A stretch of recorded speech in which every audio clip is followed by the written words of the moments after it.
Hi everyone, so today I'm going to talk about the BOSE Umusic music storage system that came with the Lifestyle 38 and 48. This is a Lifestyle 38 that I'm looking at today.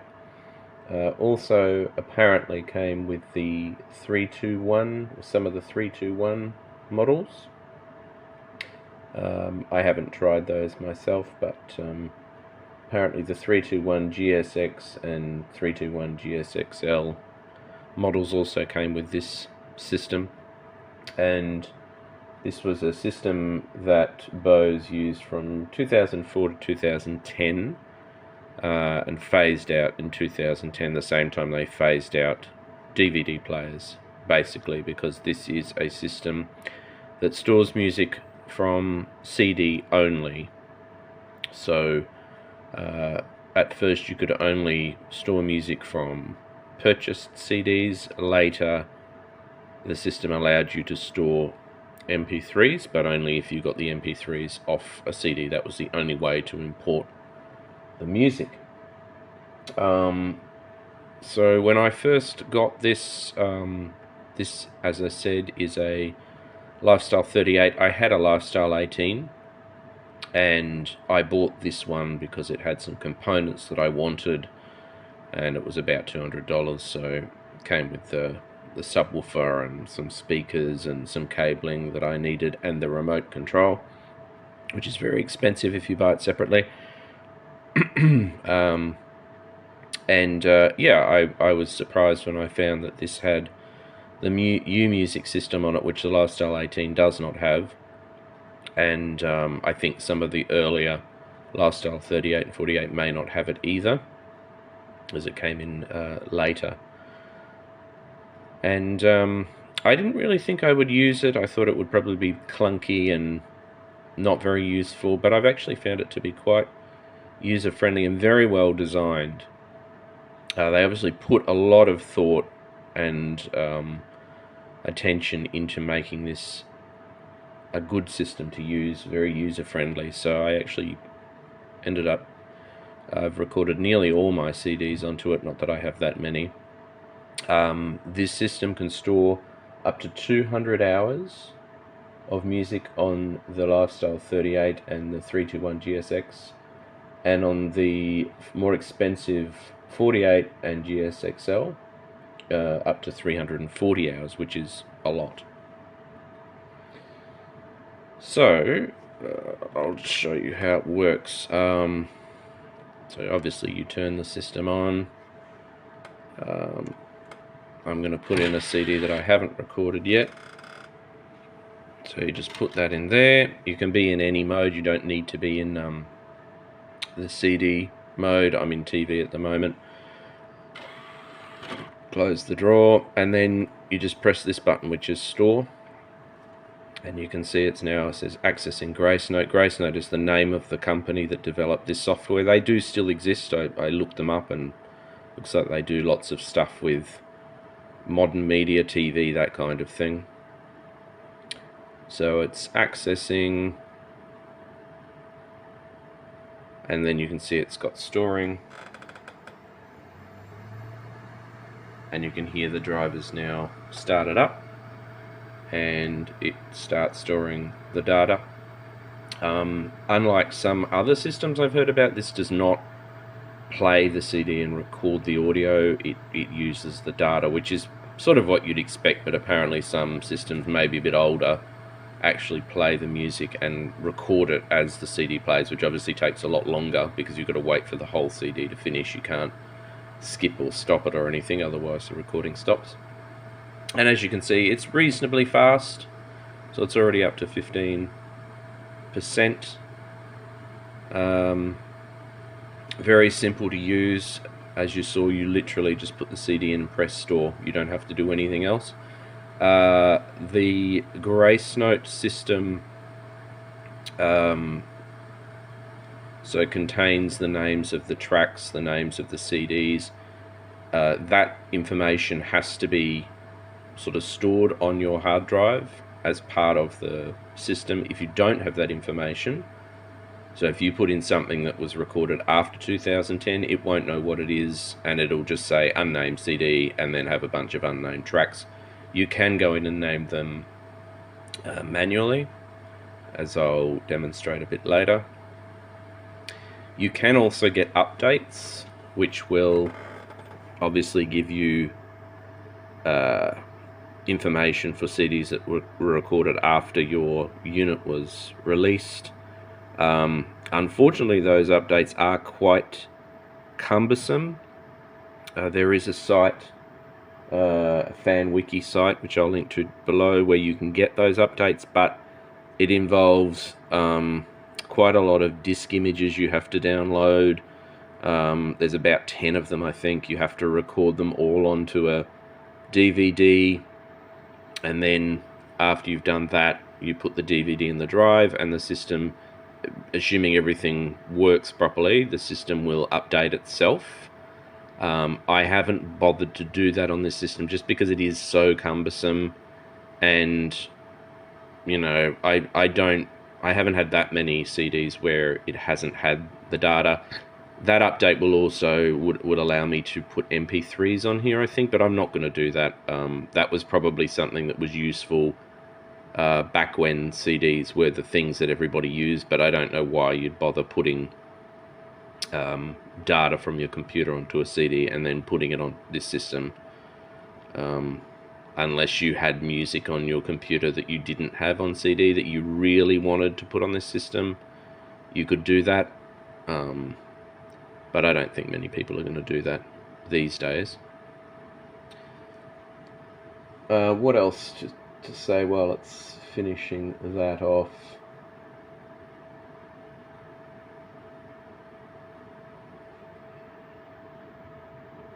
I don't think there's a lot else to cover until it's finished. I'm just going to show you the remote and talk about the remote buttons, although we will go through this. So you can see there is a dedicated UMusic button and a rating button. They're both for UMusic, and down the bottom we have CD number, playlist, whole CD, encore. So all of these buttons down the bottom are specifically for the UMusic system. There's also a library button, which I think is only used for the UMusic system. And there you can also access information in the system and settings buttons. And obviously you know you can skip and shuffle and repeat and all that sort of thing. So this is now finished. It said audio CD stored. So let's now have a look at playing the music. So to play the music, I'm just going to go to the stored button up here, press that, and it'll start playing.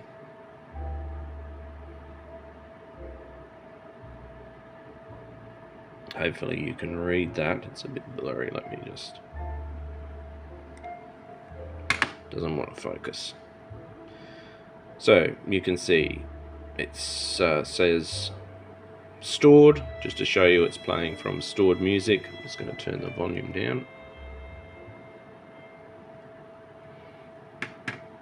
And it shows you elapsed time, it shows you the name of the song, it says UMusic, the track number, the artist, and it'll continue to go through that information.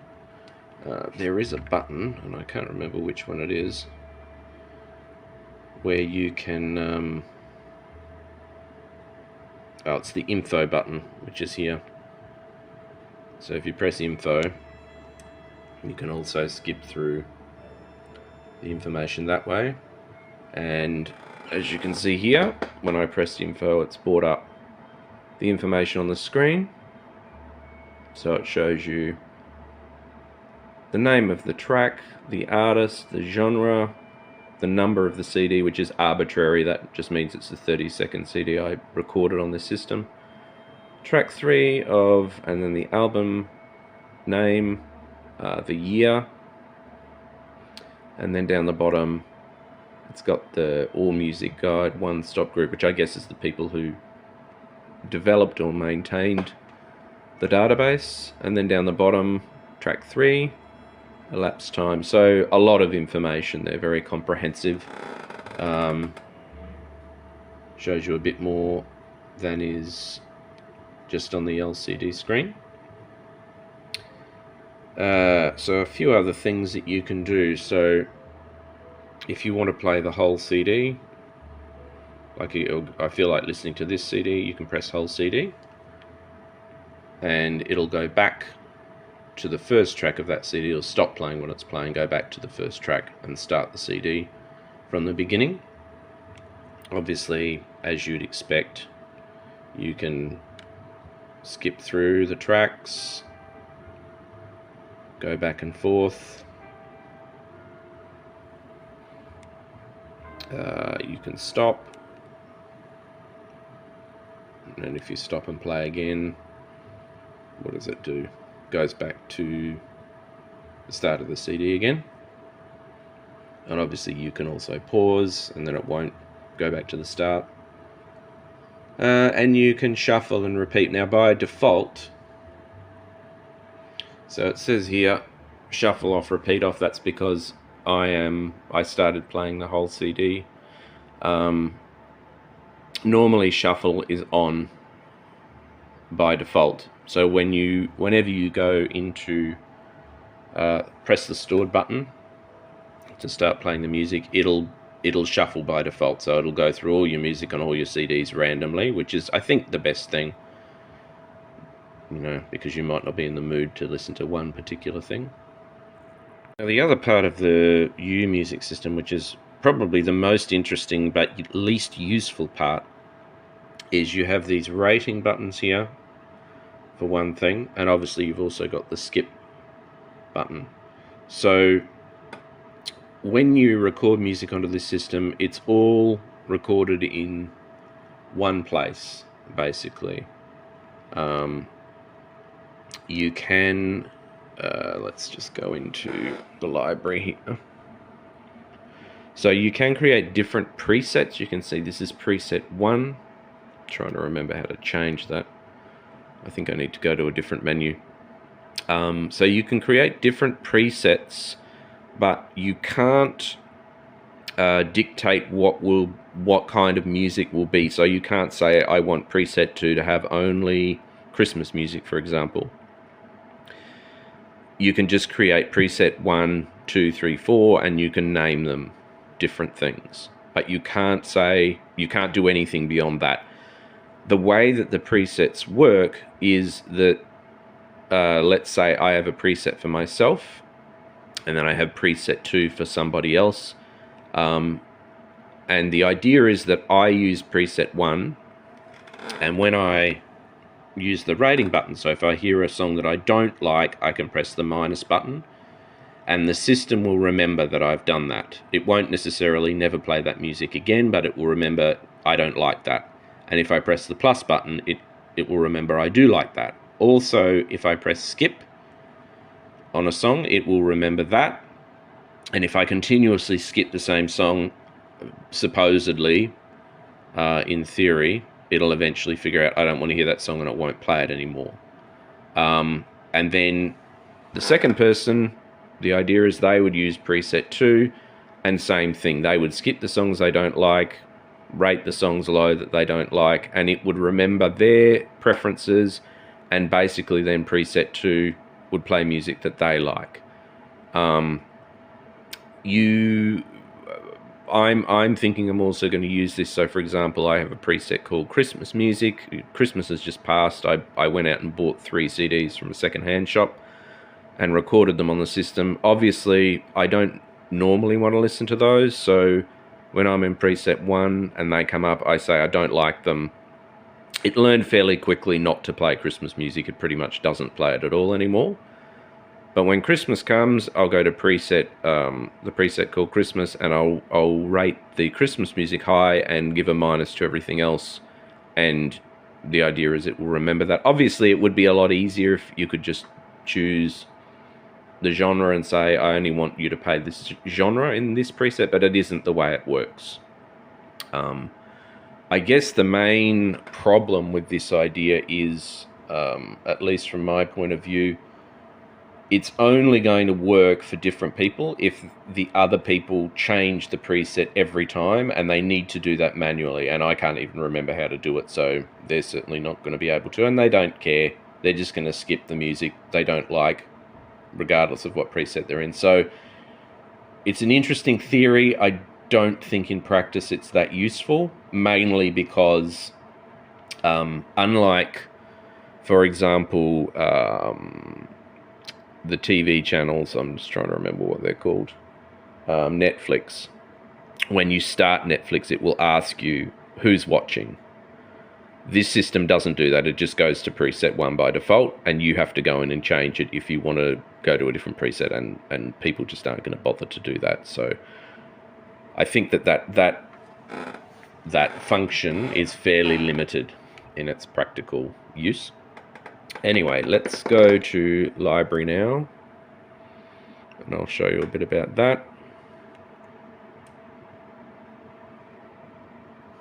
You can see on the screen it's now changed to all artists, so I can go through, look at the artists, change them, and it's the same on the screen.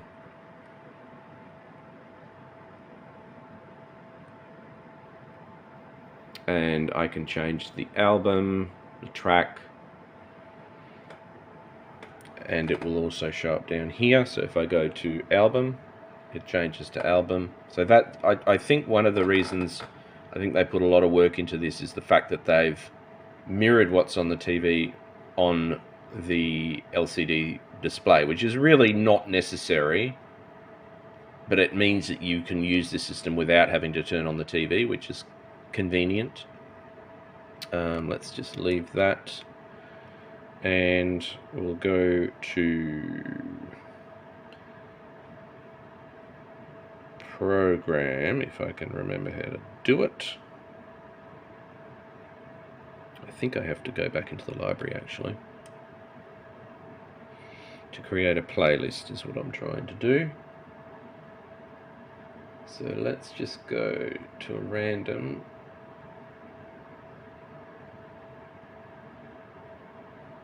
So it says 1 album, 10 tracks selected. And then if I go to another artist and press enter, still 1 album. Oh, and it started playing it. So that's not what I wanted to do. As you can tell, programming tracks isn't something I do, and I really don't think most people do. You just choose an album and listen to it, but if I can remember how to do it. Okay, so after about 20 minutes of stuffing around, I have given up trying to figure out how to clear the playlist that I already have stored in the system. I cannot for the life of me figure out how to do it. So after saying how user-friendly this system was, the playlist system really is pretty terrible, because I just can't, other than deleting 1 song at a time, I can't figure out how to clear that system. I tried about 6 different things and looked it up in the manual, and there is an instruction on how to clear it, but I think it requires updating the system, because it says to go to the playlist menu in the library, and I don't have that menu in my library. It doesn't exist. So anyway, we'll move on. So what else can you do? There is an encore button on the remote here. So the encore button is supposed to, if you hear a song you like, you press encore, it'll choose songs that are similar in genre to that, based on, I guess, the information that's stored on the hard drive. Obviously, I guess you'd need quite a few CDs stored before it would really be able to find songs that were similar. I have tried that once, and the songs that it played weren't really that similar, but you know, if you only have 5 CDs stored in a system, then it can't do very much. You can also choose the CD number. However, that is arbitrary, so the CD that I just stored would be CD number, whatever it is, 40, and you've got to remember the numbers. So that's not very useful unless you have a memory where you can remember exactly the number of all your CDs in the order that you stored them. So let's have a look now at renaming tracks. So you need to go to System, and then you'll see the first screen that comes up here has got stored CDs, and if I press the down arrow, it's got the CD number, so I can go in here, go through all the CD numbers. Again, unfortunately they are arbitrary, so you know, you sort of have to try and guess which one is which. And then you can see here, I don't know what that does. Reload CD, maybe that refreshes it from the information on the hard drive. I'm not going to find out because it'll probably stuff something up. I'm not sure exactly what this does. Link all tracks. Okay, so I guess that means that it'll play the whole CD, which is not something I want to do. The genre you can edit. It's got pre or suggested ones, and you can also enter new ones in here if you want to sort your music by genre. The name of the album, the name of the artist, and then the tracks. And I'll just try and find one that doesn't. Let's see if we can find one that's unnamed on here.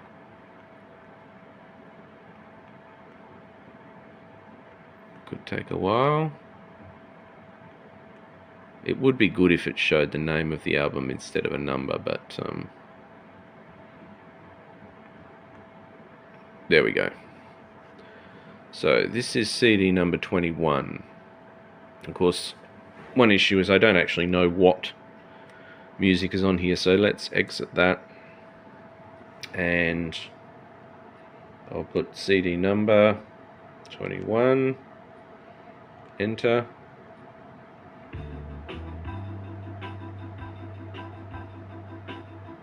Okay, so now I know which album it is, and obviously what I'd normally do is get out the CD. I'm going to go back to CD 21 again, so I could get the track numbers off the album, but for now I'm just going to show you.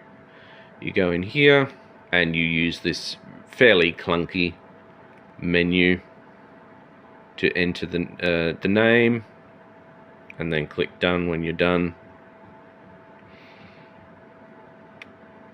I'm not going to do that now.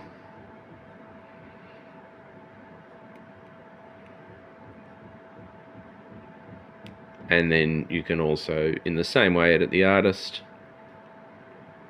and you can put in the track names. So you can do that manually, which is obviously something you're going to want to do, unless you just want to listen to the music and you don't really care about that kind of thing, which you can do as well. It'll just play it randomly, so you probably don't really need to do that. If you're fastidious like I am, you probably will.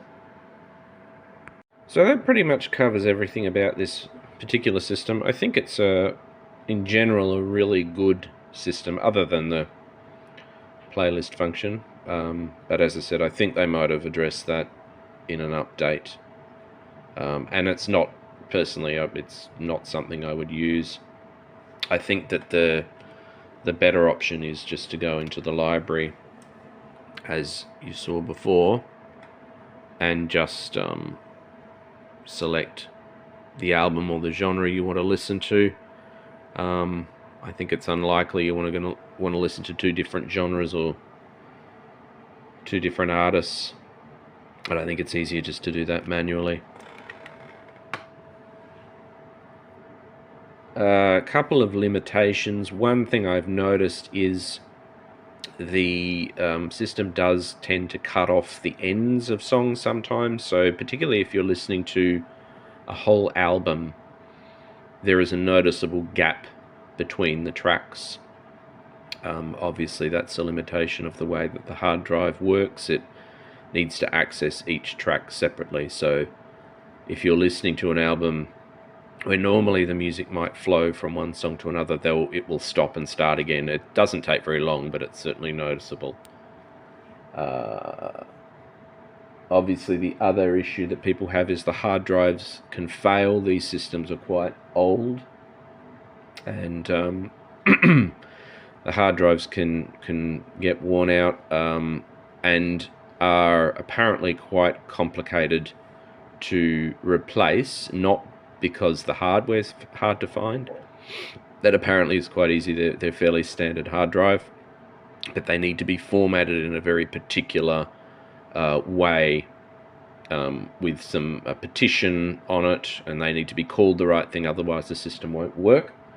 There are instructions on the internet on how to do that. I'll see if I can find that link and link to it below.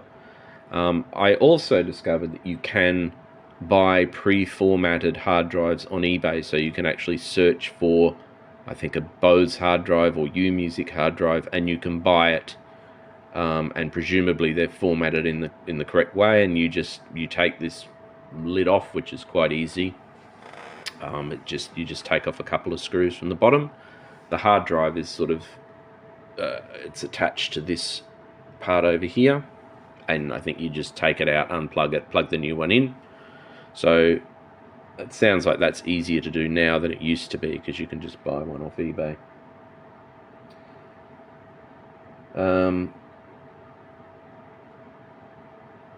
What else do I want to say about this system? The good thing about these BOSE lifestyle systems, and presumably the 321, is they're pretty cheap to buy nowadays. A lot of people don't know the difference between the 18, 28, 38, 48 systems. They look exactly the same. They have the label on the bottom so you can tell which is which.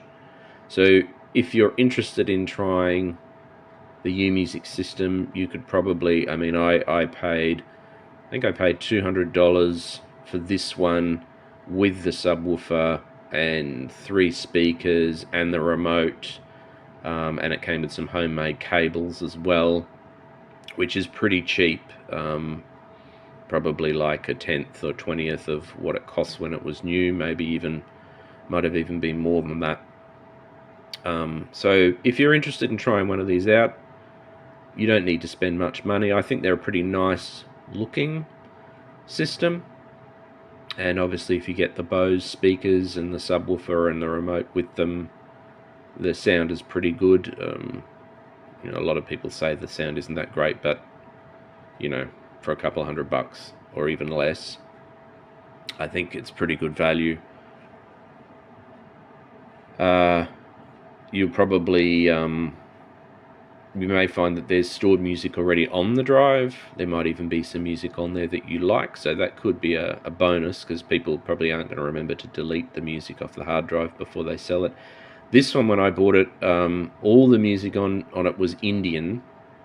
And the other thing that's interesting is that the DVD region was incorrect. I couldn't actually play DVDs on this drive. I did find, amazingly enough, I found a way to do it by pressing buttons in a sequence on a remote.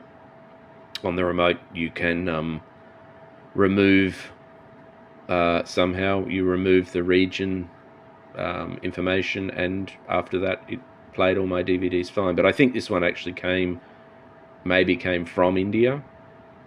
So I didn't want the music that was on there, was the short story. I'll see if I can find that as well, in case anyone needs to change the region on your BOSE DVD player. It'll only work for Australia, or actually it may not. Maybe it'll work for whatever region you're in. So that is the system. If you have any questions or any feedback, let me know in the comments, and I'll post the relevant links below.